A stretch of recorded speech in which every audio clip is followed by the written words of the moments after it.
Americans are eager for alternatives to hostile, woke companies. At New Founding, we want to help. What does it take to grow an exceptional, pro-American business, and how can we start more of them? Welcome to Align, where you can find out. Our host, Bart Lamont, will be your guide. From his Indiana family farm to Air Force veteran, Shark Tank entrepreneur to president of Principal Investments, Bart is your premier guide to buying pro-American.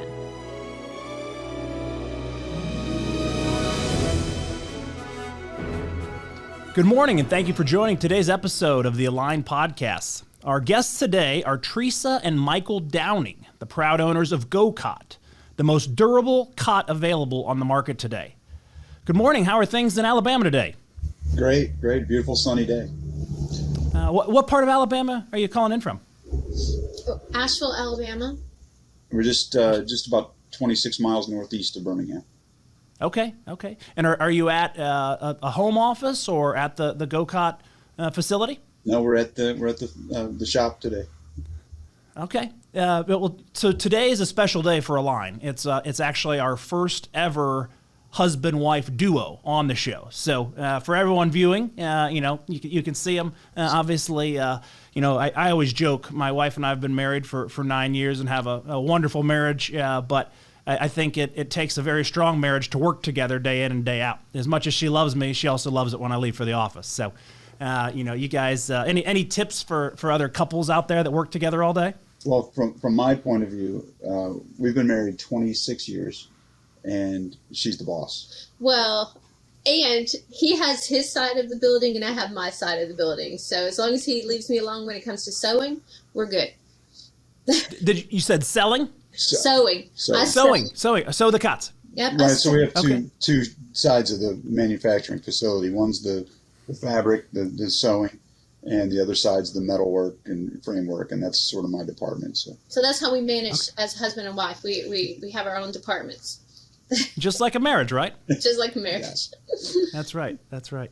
Well, so GO-KOT's not your first business or career. You all have a very decorated past. I say that being a veteran is not a requirement for this show, but it seems that we attract quite a few.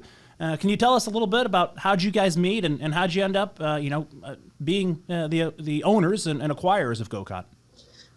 Yeah, I'll start. I joined the Air Force when I was 18. I enlisted in the Air Force when I was 18 years old, and spent 8 or 9 years I was in the Air Force before I met Michael, and we were stationed in Germany. Okay. That's where we met, and finished out our Air Force career. Just kind of like most military families do, jumped around from base to base together until I retired in 2007. And then after retirement, we did a few odd and end things, and I opened a small boutique. And I owned that boutique for about 5 years, and my husband and my son got tired of boutique clothing, and then we ventured into the boutique wasn't a good fit for a family business. It was great for her, but there wasn't much room in it for me or our son. So then you could tell them about it. So she sold that business, and we started looking into different opportunities. Government procurement interested us. We wanted to kind of get back into the military environment that we missed so much. So we kind of looked at sourcing, buying and selling good American-made products into the government.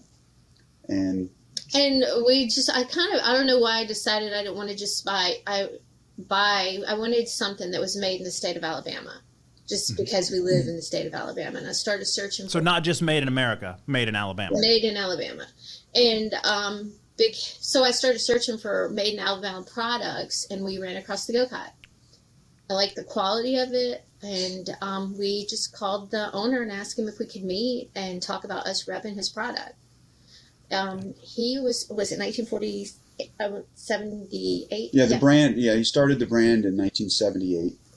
And Mr. Smith was turning 80 and was ready to. He said he couldn't keep up if we were to rep it. He was interested in maybe us taking over, having that conversation. So we So you literally just wanted to rep or sell Right. the product, and then you ended up having an opportunity to take over the entire company. Exactly. And he said that he had offers, and people wanted to purchase into the brand, but they wanted to ship it overseas and have it made overseas. And he chose to work with us because we wanted to keep it here. That's incredible. So if you want to see it, we'll put a URL here up on the screen. The website is truly campingcot.com, right? Yes. So, when I was looking around your website, obviously see the crucifix above your right shoulder there, Teresa, but it really struck me on your mission statement, right on your website. And I'm going to read it verbatim. Forgive me for reading here, but the GO-KOT mission is to produce the most durable cot on the market, support those who help others, and to honor God in what we do. We're committed to helping get those in need off the ground, and we humbly support mission work, from homeless ministries in our local community to missionaries and mission groups all over the world.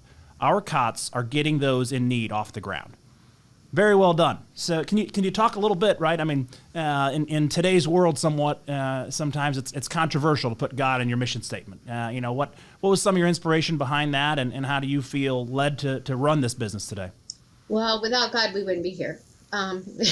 We just know that we can't do this by ourselves. It's hard. It's hard to run a small business. And other than selling into the military, the other aspect of owning and running GO-KOT was the fact that we're making camping cots. We wanted to be able to give cots to those in need. We found out really quickly that the business has to be run first, and you can't give away everything, because if you give it away, then you don't have a business anymore. But so God is at the forefront of everything that we do, simply because we feel truly blessed that we're still here through everything that we've been through during the pandemic. We know that He is the reason that we're still here after the past couple of years. And excuse me, when we talk about God, I get a little emotional, but because truly, I mean, was it last summer?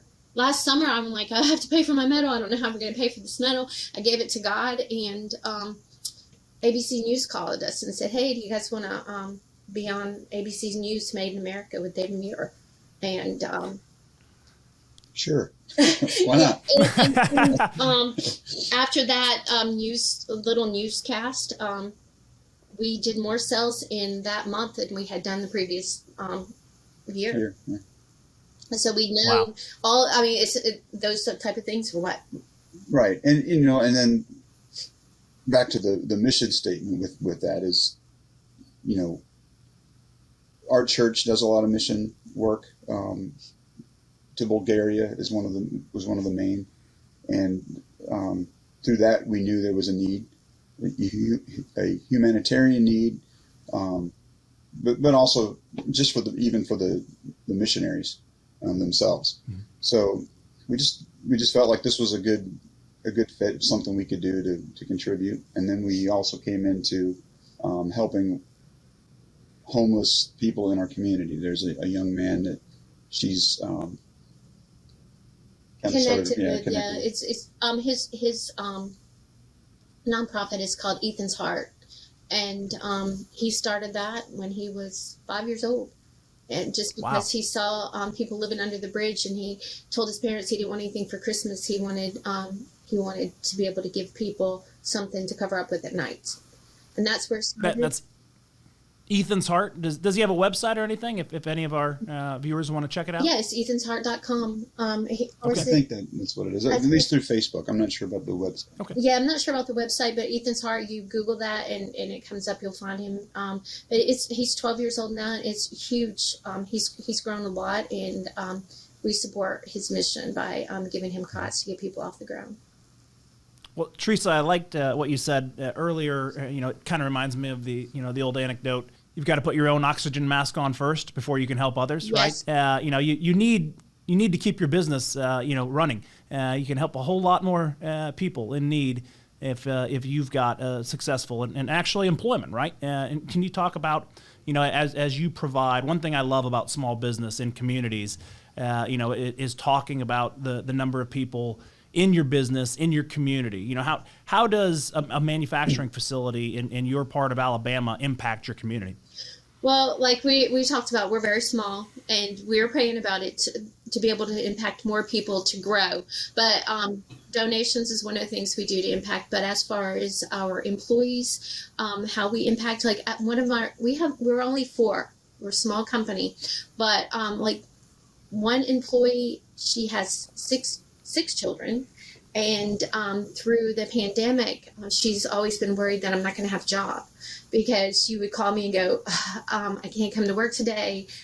So-and-so's been exposed. I have to stay home with the kids. So we've just been really patient and understanding, and know that that's just part of life now, and continue to support her. And she doesn't worry, like, am I going to have a job after I've had 2 weeks off? Because every time I turn around, I have a child that's been exposed to COVID. So we support that way. Yeah, we like to keep that kind of an environment, and when we, a family environment. And, right. That is a lot of our employees. When we've needed help, we've been able to call on our extended family here to pitch in. But we want to maintain that family environment when we are in a position to grow and hire more people. Yeah, that's the definition of a family business, right? Exactly. You can have employees that are not family, but you take care of them like family. And that's truly the backbone of the American economy. It's what built this country, and it's why we love to profile business owners like you, right? Entrepreneurs like you. And I think that there's a funny, probably the last decade or two, the term entrepreneur, right, was a buzzword for so many in Silicon Valley and the tech world, and veteran entrepreneurs were everyone's darling. And I think most people assume if you're an entrepreneur, you've got to start a business from scratch. But one of the things I love to tell stories like yours is the kind of the path and journey to business called entrepreneurship through acquisition, and that's exactly the path you took. Why start something new when you've got, a business in a box just in need of new management and new ownership? So I think, that as other veterans are listening to the show, thinking about their path after service, or anyone interested in taking over a business, search fund type work like that, I think it's interesting to me to hear from you all. How did the military prepare you for entrepreneurship and business ownership as you are today? One of the things that I have trouble with in the world today is sometimes customer service is not the greatest. But I think the core values that we live by in the Air Force, with integrity first, service before self, and excellence in all we do, that's how we run our business. And we treat our customers the same way we want to be treated as customers. Dedication. When you're in the military, you're working 24/7. We have customers call us, and they're like, "Oh, I didn't expect anybody to answer the phone this late at night." And we're like, "Hey, call us whenever." I mean, we're dedicated. We worked hard for so many years, and now we're working hard for ourselves. I don't know if and the other thing in the military is being able to adapt to change, and when the environment changes or the rules change, you've got to be able to adapt, and that's helped us in business too. That's right. So obviously you all are in a family business, but with your veteran and Air Force backgrounds, many will not be surprised to hear that the military is also a family business. If I understand correctly, your son Gabe is at the Air Force Academy. Congratulations, and thank you for being another family, or giving another family member the opportunity to step up and our country another great hero. Can you tell us a little bit about Gabe and his journey to the Academy? Well, Gabriel, I was an Air Force recruiter for 4 years. Right before my retirement, and Gabriel, from the time he was 7, decided he was going to be a Marine, and he's wanted to serve since he was 7. And of course, Mom wanted him to be in the Air Force because the Air Force was his family for me. But he was accepted to the West Point and the Air Force Academy. I think maybe a few prayers got him not accepted to the Naval Academy. So he is currently at the Air Force Academy. He is a member of the Wings of Blue and absolutely loving his journey. Excellent. For those who don't know about the Wings of Blue, would you tell us a little bit about that? You want to? Yeah, it's the U.S. Air Force parachute team. So it's Academy cadets, but they also represent the Air Force as a whole. It's not just an Academy program. So he jumps out of perfectly good airplanes? Yeah, believe it or not. So they travel around and go to air shows and, do a lot of PR. And I think they have some competition teams too. But, yeah, it's... But he's wanted to serve his entire life. I mean, we couldn't have stopped him. We couldn't have stopped him. That's right. Yeah. Well, God bless him, and thank you again for that. But so, I think one of the things we love to cover on this show are, the Made in America stories, right? It's not a requirement for every business to be on the show, but those that, take the time and work out the issues to create products and manufacture products here in the United States, we love to feature. Can you talk about some of the challenges and hurdles you face as a Made in USA business, and also the ability it gives you to move in and compete from a supply chain perspective? Well, first of all, you don't really understand what it means until you're really running your own business, what Made in America means. As far as supply chain issues, so technically, specifically Made in America, to meet the standards, it's a certain percentage, maybe it's 75% has to be sourced and, made in America or assembled here or whatever. But we actually source everything that we can here in America. And for the products that we sell to the military that have to be, meet a Berry Amendment compliant, they're 100% American sourced. And it's more expensive. Yeah, so it is a little more expensive, but the quality is amazing.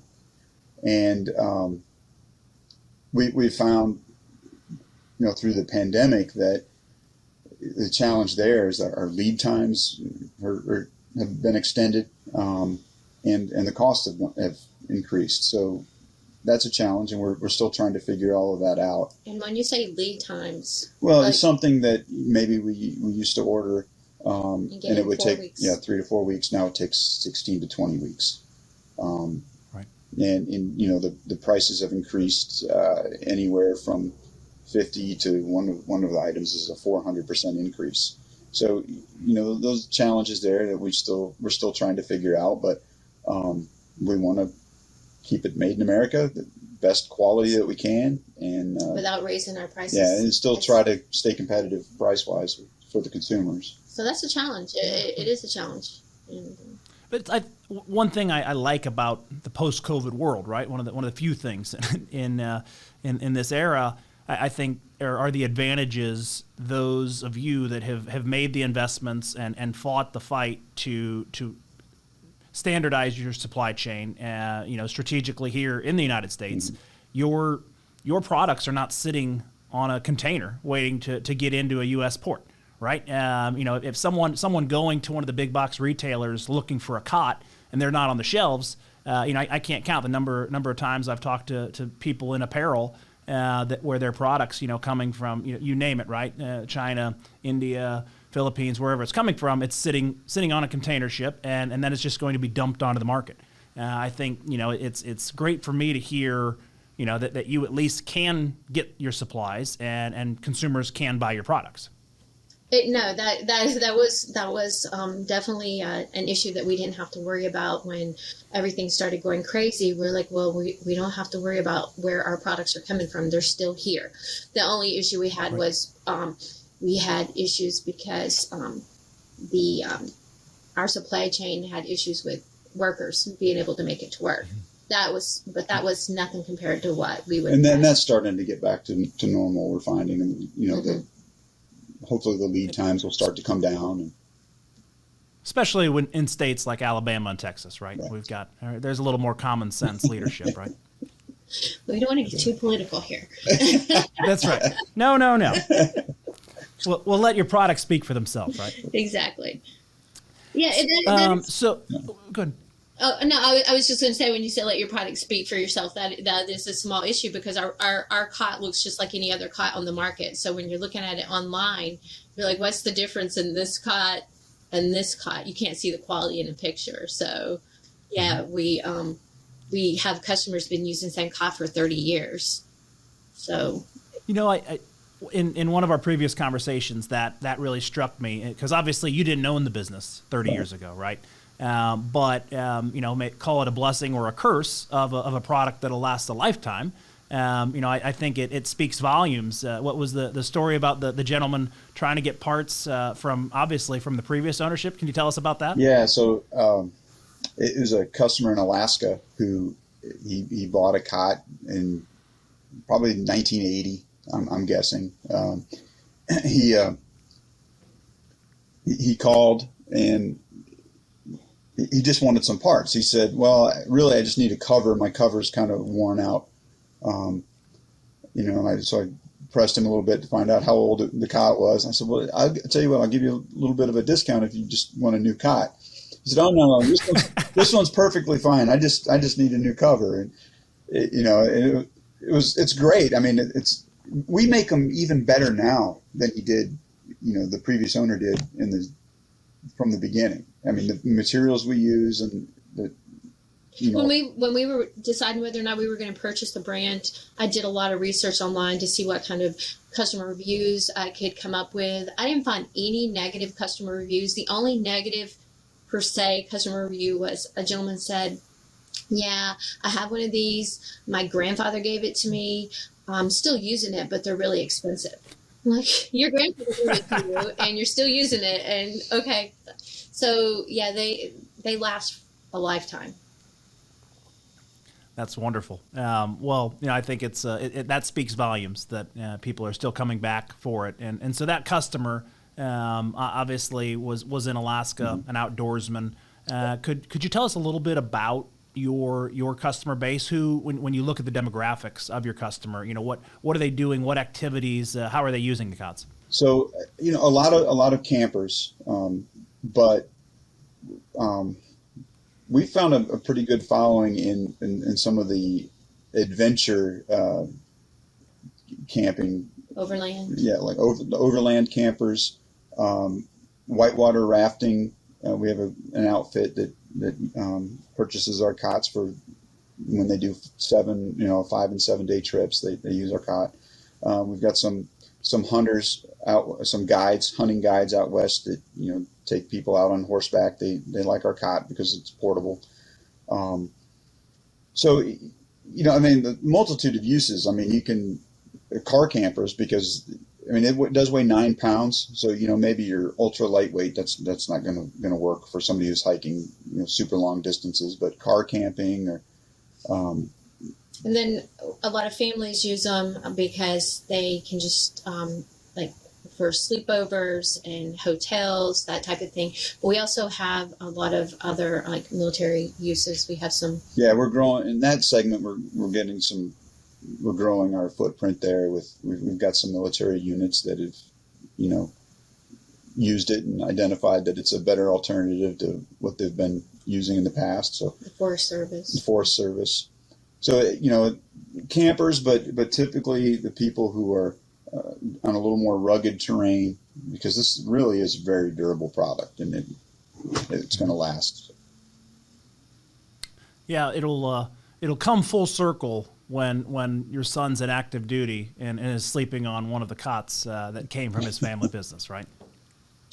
Can you talk a little bit? Obviously, anyone who's been in defense contracting or GSA contracts like that is well aware of the many hurdles and hoops you have to jump through to get into that. But it obviously with a lot of work comes a lot of great reward. Can you talk about some of your contracting experiences and regulatory hurdles you've jumped through?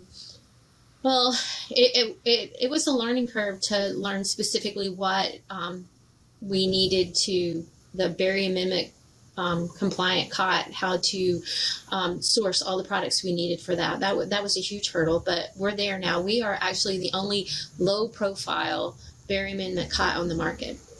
So we're very proud of that. Extremely durable, like Michael said.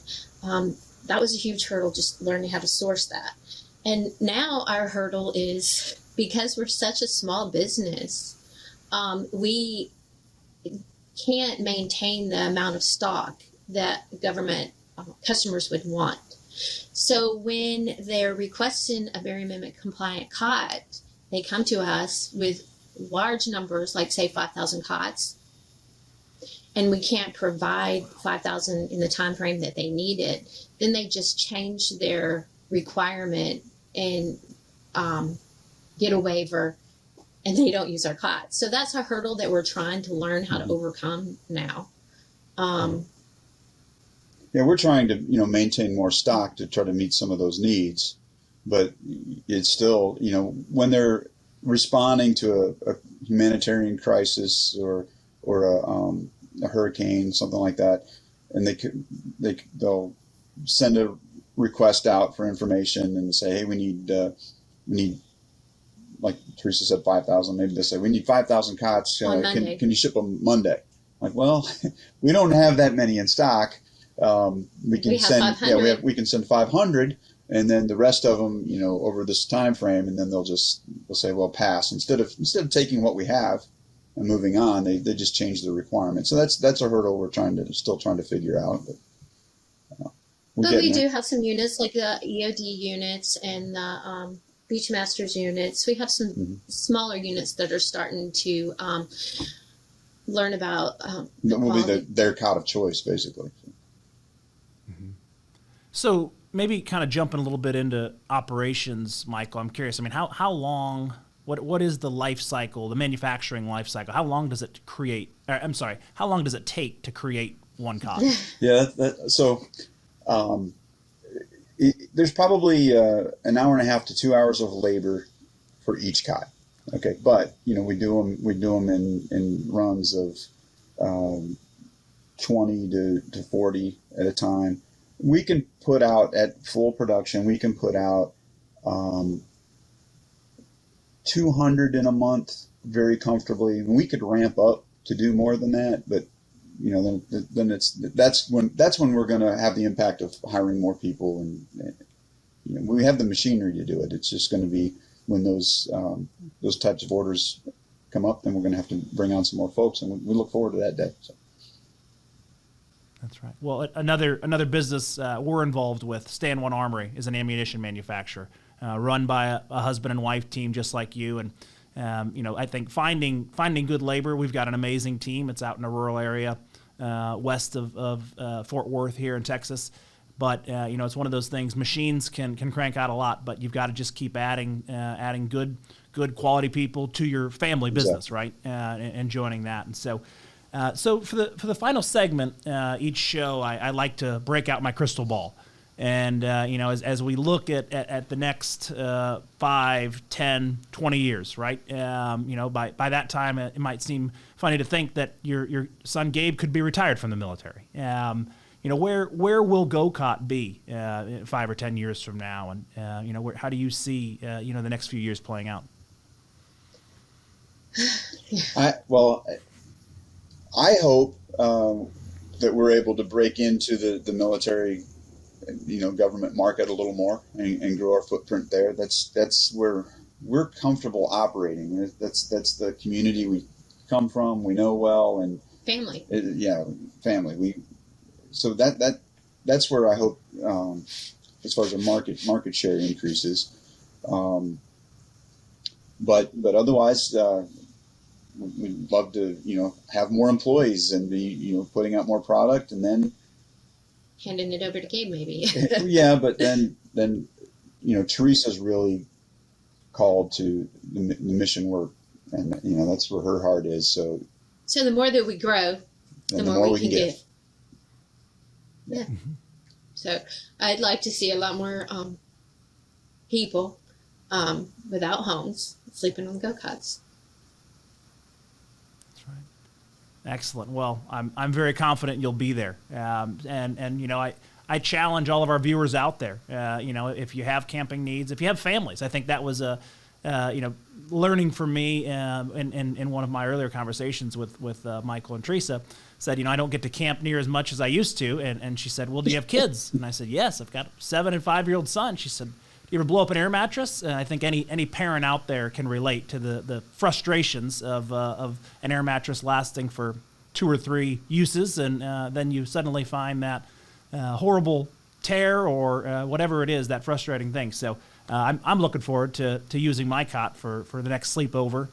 But you know, anyone else out there listening, please visit campingcot.com. You know, obviously we want to support your business, Michael and Teresa. What else can our viewers and audience do to help you all? Well, think made in America when you're shopping. I mean, you don't realize it.